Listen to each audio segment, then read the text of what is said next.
It was a bright spring day at Greenwood High School in Greenville, South Carolina. Students flooded the halls after the final bell at exactly 3:15 p.m.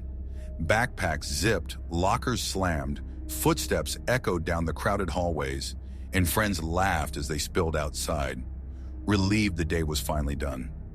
Among them was 16-year-old Emma Carter. Emma was known as a quiet but kind girl, an honor student with a tight-knit circle of friends. Every day after school, Emma walked the same familiar route home, passing by a small park, a few quiet streets, and then arriving safely at her house, usually within 20 minutes.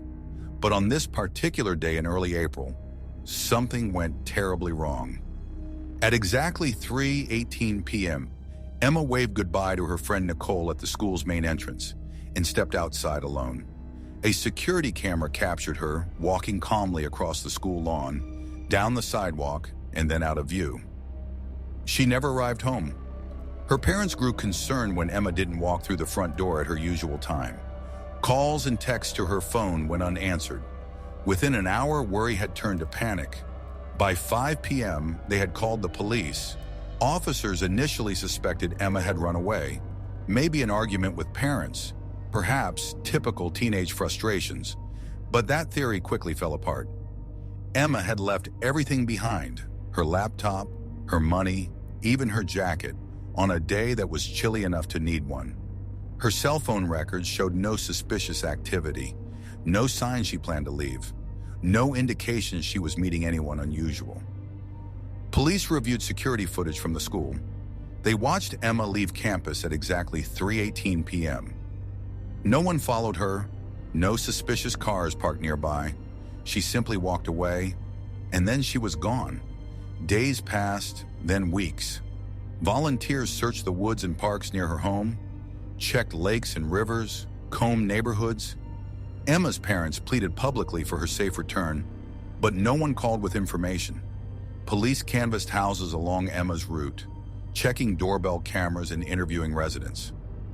Nothing turned up.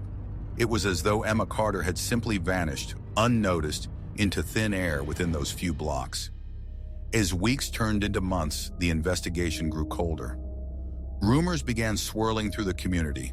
Some claimed she'd been kidnapped. Others speculated she'd fallen victim to an accident or encountered someone she knew. But nothing substantial was ever uncovered. No clues, no sightings, no leads. Emma's locker stayed untouched at Greenwood High. Her seat in English class remained empty, a constant reminder of her mysterious absence. Eventually, life at the school moved on. Friends graduated, teachers changed, and new students arrived. But the mystery lingered quietly in the hallways, unresolved. To this day, Emma Carter's disappearance remains open but inactive, a case that never went anywhere, haunting Greenwood High like a silent ghost. And each afternoon, as students stream out after the final bell, there's still an unspoken tension, a quiet unease, because Emma Carter had once walked that same path, just like everyone else, until one afternoon she took those same steps and was never seen again.